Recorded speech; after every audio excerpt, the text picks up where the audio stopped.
आप लोग तैयार हो तो बता दीजिएगा, शुरू करेंगे। सब लोग एक बार कर लीजिए फाइनल चेकअप। एक सेकेंड आप लोग कर लीजिए।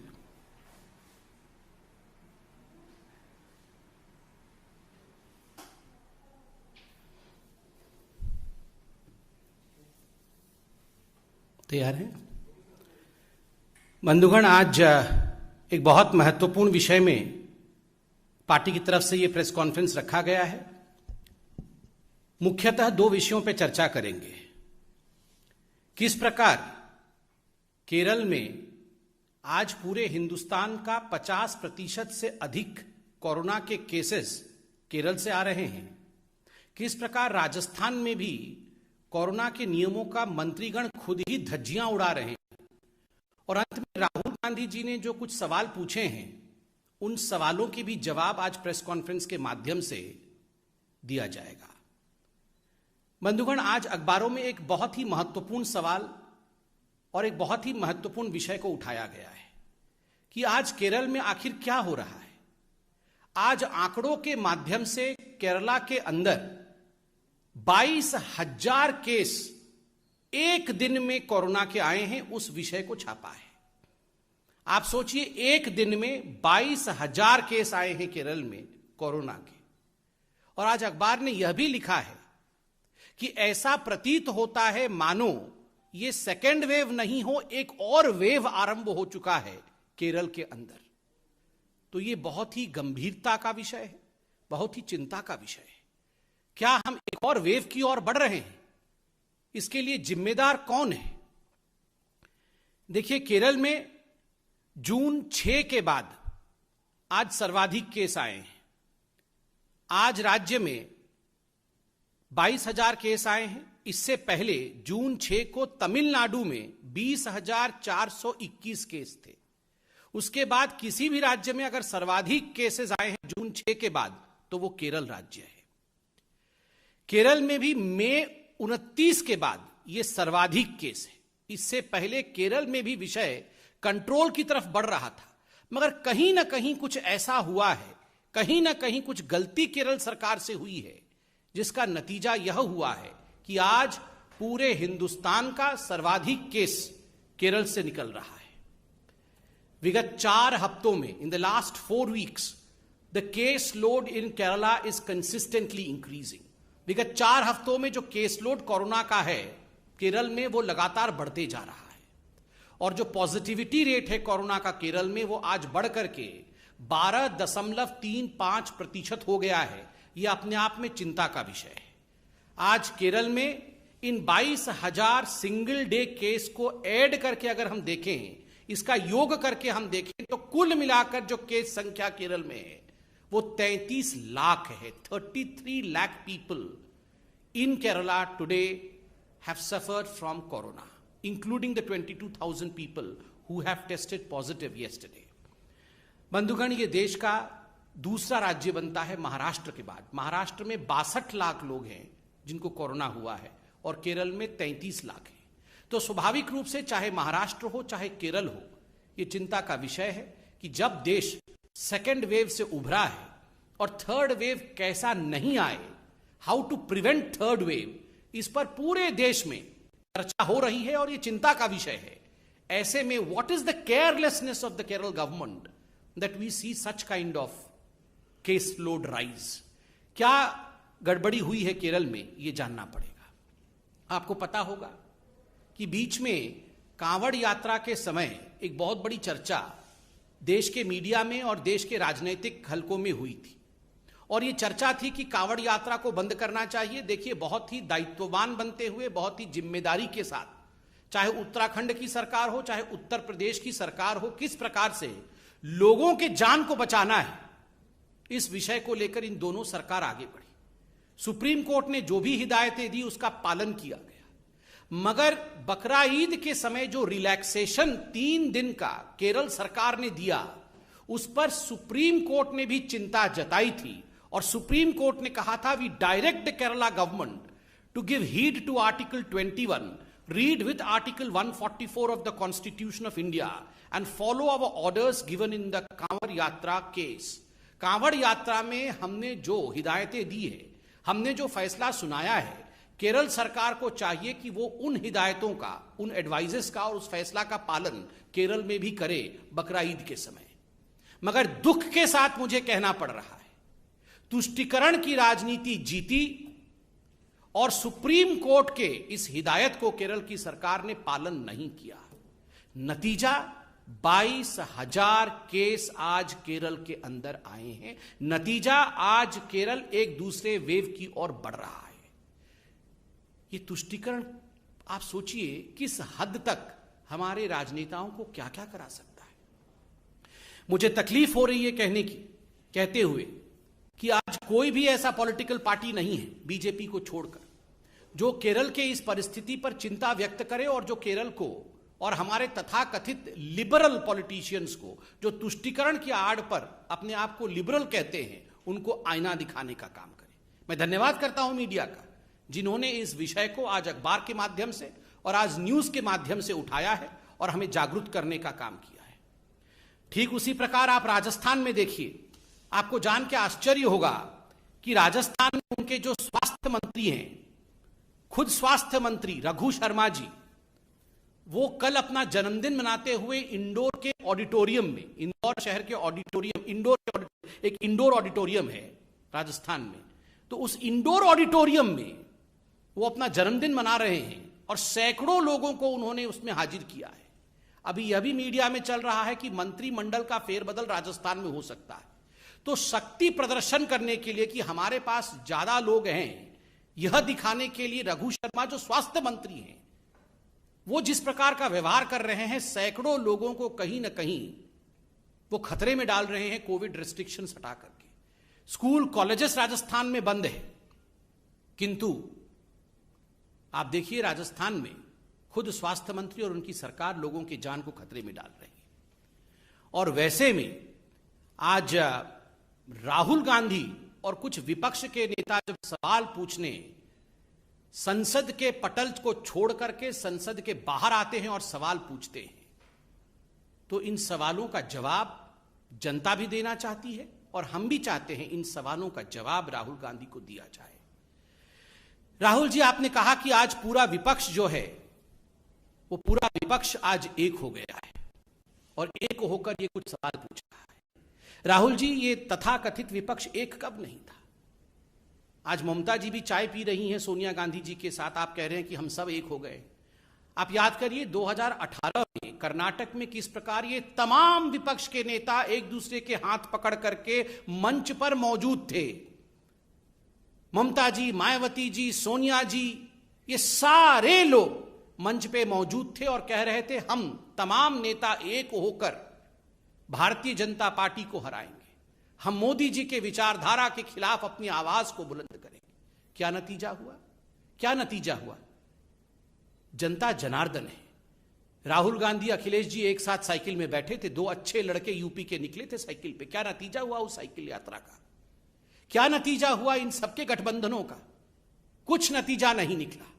2019 के लोकसभा से पहले भी कलकत्ता के अंदर किस प्रकार ये तमाम नेता पुनः एक बार एक हो गए थे कि हम विपक्षी लोग सब एक हो गए। क्या चाहते हैं ये जो विपक्ष है, जिनको आज आप देख रहे थे, ये क्या चाहते हैं? इन तमाम लोगों की एक ही मंशा है अपने परिवार को बचाने की। बस आपको क्या लगता है अखिलेश यादव जी की पार्टी क्या चाहती है कि भारत का जो है स्वर्णिम युग वापस आ जाए? कदाचित नहीं। वो सिर्फ इतना चाहते हैं कि हमारे बच्चे कैसे सेटल हो जाएं। आपको क्या लगता है लालू प्रसाद यादव जी की पार्टी क्या चाहती है कि पूरे हिंदुस्तान में चमचमाती सड़कें बन जाएं? कदाचित नहीं। वो सिर्फ इतना चाहते हैं कि हमारे दो बेटे कैसे बस ठीक ठाक लग जाए, किनारे लग जाए, राजनीति में आ जाए। आपको क्या लगता है शिवसेना क्या चाहती है कि किस प्रकार से महाराष्ट्र उन्नत महाराष्ट्र बन जाए? बिल्कुल नहीं। वो सिर्फ किस प्रकार परिवार आगे बढ़े उसकी चिंता करती है। आपको क्या लगता है कि ये कांग्रेस पार्टी, सोनिया जी, प्रियंका जी, राहुल जी घर में बैठ के ये चिंता करते होंगे कि फिर से हिंदुस्तान को सोने की चिड़िया बना देनी है? बिल्कुल नहीं। राहुल और प्रियंका कैसे राजनीतिक रूप से सेटल हो जाए, इनकी एक ही चिंता है। नरेंद्र मोदी जी जो किसी राजनीतिक परिवार से नहीं आते हैं, उनकी एक ही चिंता है, हिंदुस्तान को विकास के पथ पे सेटल करना है। इसीलिए जनता जनार्दन आपके इस विपक्ष के एक होने के नाटक को सब समझती है, अच्छे तरह से समझती है। दूसरा प्रश्न राहुल जी ने उठाया कि हमारी आवाज को पार्लियामेंट में दबाया जा रहा है। राहुल जी, कौन किसकी आवाज दबा रहा है? ये हिंदुस्तान की जनता आज टेलीविजन के माध्यम से देख रही है, सब कुछ टीवी पे आता है। कौन दबा रहा है आवाज को? मैं जनता से पूछता हूं, मैं भी साधारण व्यक्ति हूं। आप बताइए, ये कोविड के समय जब दूसरी लहर चल रही थी, जिस समय कई लोग अपना दम तोड़ रहे थे, ये सारे कांग्रेस के नेता ये क्या कह रहे थे? राहुल जी क्या कह रहे थे? अभी बुलाओ, विशेष सत्र बुलाओ, अभी हम कोरोना के ऊपर चर्चा करना चाहते हैं। We want to discuss about corona, we want to discuss about Covid. उस समय आप विशेष सत्र बुलाना चाहते थे। आज वास्तविक सत्र चल रहा है, उसमें एक दिन कोरोना के ऊपर चर्चा नहीं, एक दिन कोविड के ऊपर कोई चर्चा नहीं। जब आदरणीय प्रधानमंत्री खुद कहते हैं आप तीक्ष्ण सवाल पूछिए, कठिन सवाल पूछिए, हम जवाब देंगे, यही लोकतंत्र है, तो आप सवाल पूछते नहीं है कोरोना पे। जब आदरणीय प्रधानमंत्री जी मीटिंग रखवाते हैं, सभी पार्टी के लोग, सभी दल के लोग आए, हम एकजुट होकर बैठेंगे, तीसरी लहर में किस प्रकार लड़ाई लड़नी है, हर जिले में कैसे एक ऑक्सीजन प्लांट खुलना है, उस पर हम चर्चा करेंगे। ये कांग्रेस वाले नदारत रहते हैं, उस समय वो दिखते नहीं है, वो उस मीटिंग का बहिष्कार करते हैं। जनता जनार्दन सब देख रही है राहुल गांधी। आज आप कह रहे हैं हमारे लिए पेगासस सबसे महत्वपूर्ण है। हमारे एक झूठे मुद्दे को, एक मैन्युफैक्चर्ड मुद्दे को आप कह रहे हैं कि यह हमारे लिए सबसे महत्वपूर्ण है, हमारे लिए कोरोना महत्वपूर्ण नहीं है। आप लोगों के जीवन के साथ खिलवाड़ कर रहे हैं। लोगों ने आपके कुछ सांसदों को चुना है और भेजा है, उन इलाकों के लोगों का जीवन भी महत्वपूर्ण है, उनके साथ खिलवाड़ करना उचित नहीं है, यह आपकी जिम्मेदारी नहीं है। आप जनता जनार्दन की आवाज को दबा रहे हैं पार्लियामेंट में। तीसरी बात, राहुल गांधी ने कहा कि उनके फोन में हथियार डाल दिया गया है, कि हमारे फोन में हथियार डाल दिया गया है। राहुल जी, हथियार डाल दिया गया है आपके फोन में, तो आप इतने दिन तक बैठे क्यों हुए? आपको पता है आपके फोन के अंदर हथियार है। आप हथियार निकालने के लिए फॉरेंसिक डिपार्टमेंट गए, आप पुलिस थाने में जाके हथियार निकालने के लिए एफआईआर किया आपने। आप बताइए, आपको अगर हम में से किसी को पता चल जाए कि हमारे फोन के अंदर हथियार है, तो हम हाथ पैर धर के घर में बैठेंगे? बिल्कुल नहीं। हम जाके हथियार निकाले? कोई हथियार नहीं है। जो चीज है नहीं उसका हथियार बना करके पार्लियामेंट को रोकना, एक नॉन एग्जिस्टेंट इशू को इशू बना करके किस प्रकार वो हथियार के रूप में काम करे, ताकि ये लोग पार्लियामेंट से नदारत रहे, ताकि असली मुद्दों पर चर्चा ना हो, ताकि पार्लियामेंट स्टॉल हो जाए, यही इनका हथियार है। आज भी इस मंच से मैं कहना चाहूंगा, राहुल जी, आपके फोन में हथियार है तो तुरंत फोन को जाके पार्लियामेंट के थाना में आप सरेंडर करिए, हथियार निकलवाइए। हथियार रख के फोन में मत चलिए, ये अच्छी बात नहीं है।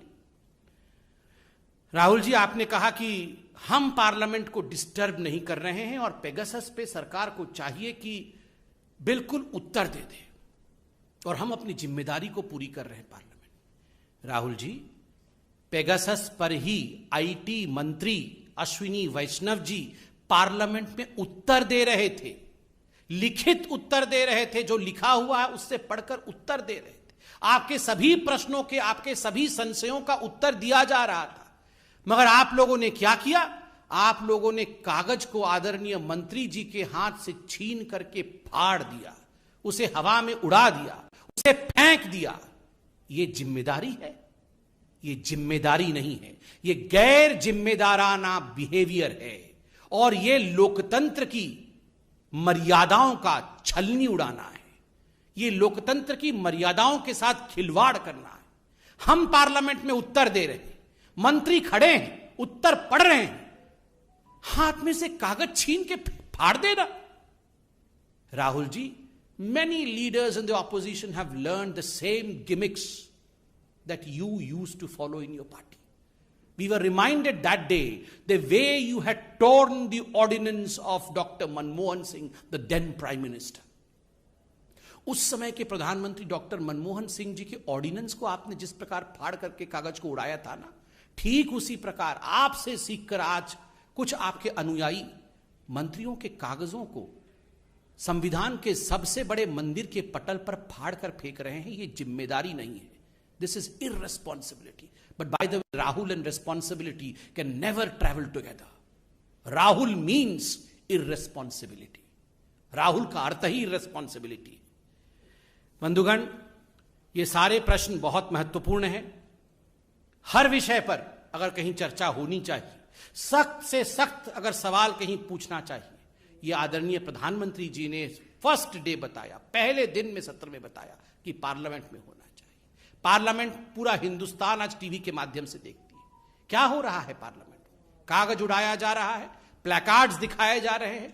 आज जनता पूछती है कोविड पे चर्चा ऑपोजिशन क्यों नहीं कर रही है.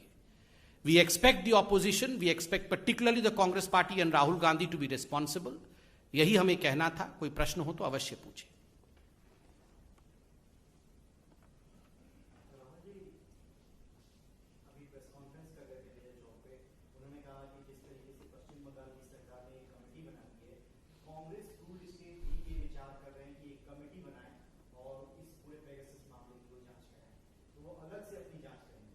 देखिए, राहुल जी अलग से जांच कराना चाहते हैं. उनके फोन के अंदर हथियार है, उसकी जांच कराना चाहते हैं तो सिंपल है बहुत.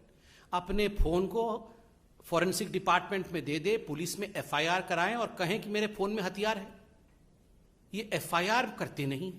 आपके फोन में अगर हथियार होगा आप एफआईआर करेंगे ना. उनके फोन में हथियार है, वो बोल रहे हैं मैं जानता हूं मेरे फोन में हथियार है, मगर मैं कंप्लेंट नहीं करूंगा, केवल प्रेस कॉन्फ्रेंस करूंगा. ये कमाल की बात है. अगर मेरे फोन में हथियार होगा तो मैं प्रेस कॉन्फ्रेंस करने से पहले एफआईआर करूंगा, अपने फोन को पुलिस स्टेशन में दे के आऊंगा. ये राहुल जी के फोन में ऐसा क्या है जो वो इतना डर रहे हैं कहीं भी देने के लिए? ऐसा क्या है उनके फोन में? और राहुल जी की क्यों कोई जासूसी कराएगा? क्यों जासूसी कराएगा राहुल जी की? आप बताइए. इनसे तो कांग्रेस पार्टी ही नहीं चल रही है.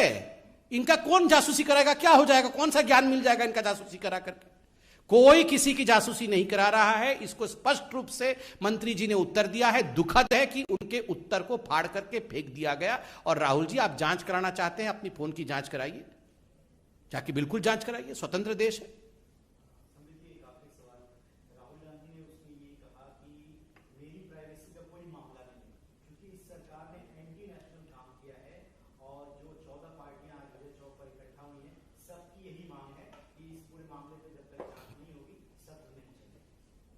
आज राहुल गांधी जी ने दो शब्दों का इस्तेमाल किया है, एंटी नेशनल और treason. It is anti national not to discuss Covid on the floor of the parliament. पूरे विश्व में जिस महामारी को लेकर सैकड़ों लोगों की जानें चली गई, जिस महामारी को लेकर हर देश में आज परेशानी है, उस विषय पर अगर हमारे चुने हुए प्रतिनिधि डिस्कशन ना करे, डिबेट ना करे, तो वो देश के खिलाफ है. और जो भी इस डिस्कशन को होने से रोकता है, कहीं ना कहीं वो देश के ऊपर आघात करता है. आज रवि जी, अब मैं सबको बता दूं जो टीवी देख रहे हैं, जिन्होंने ये प्रश्न पूछा वो खुद इतने बीमार थे कि आज मैं भगवान को नमन करता हूं कि आज वो हमारे साथ हैं, अच्छे स्वास्थ्य के साथ हैं. और ईश्वर आपको इसी प्रकार स्वास्थ्य प्रदान करे, 100 साल आप रहे. मगर आज राहुल गांधी जी ने अपने प्रेस कॉन्फ्रेंस में एक पत्रकार के साथ जिस प्रकार का बर्ताव किया है, जिस प्रकार का बिहेवियर किया है, दैट इज कंडेमनेबल. एक पत्रकार को कहा मुझे पता है आप कैसे काम करते हैं, आप डिस्टर्ब मत करिए, आप चुप रहिए. ये पत्रकारों के साथ ऐसी बात की जाती है? ऐसी बात नहीं होती है राहुल जी. आपको इस प्रकार का व्यवहार किसी भी पत्रकार के साथ नहीं करना चाहिए. और रवि जी, आप बैठे हैं, आप खुद बताइए, आप कोरोना से गुजरे हैं. मैं चाहता हूं कि आप लोग सब बताइए, कोरोना पे डिबेट डिस्कशन होना चाहिए कि नहीं पार्लियामेंट? किस प्रकार से ऑक्सीजन हर जिले में लगे, इसकी चिंता होनी चाहिए कि नहीं? कोई चर्चा करने नहीं दे रहा, कागज फाड़ा जा रहा है. यह धोखा है देश के साथ और देश की जनता के साथ. बहुत सर.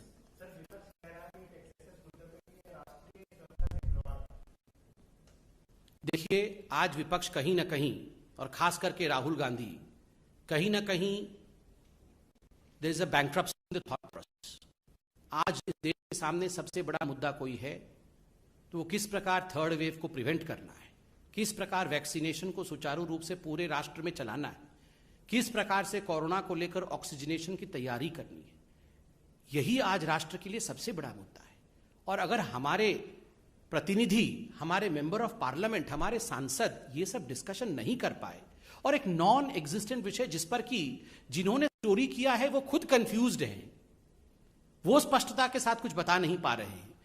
जो कह रहे हैं कि हमारे फोन में हथियार है, वो अपने फोन को जांच के लिए देने के लिए तैयार नहीं है। आप पूरे पार्लियामेंट को, पूरे देश को उन विषयों पे बरगला नहीं सकते हैं। सारे विषयों पे आप चर्चा पार्लियामेंट पे करिए, सारे विषयों पे, किसी विषय पे चर्चा करने से कोई रोक नहीं। बहुत बहुत धन्यवाद। Thank you so much.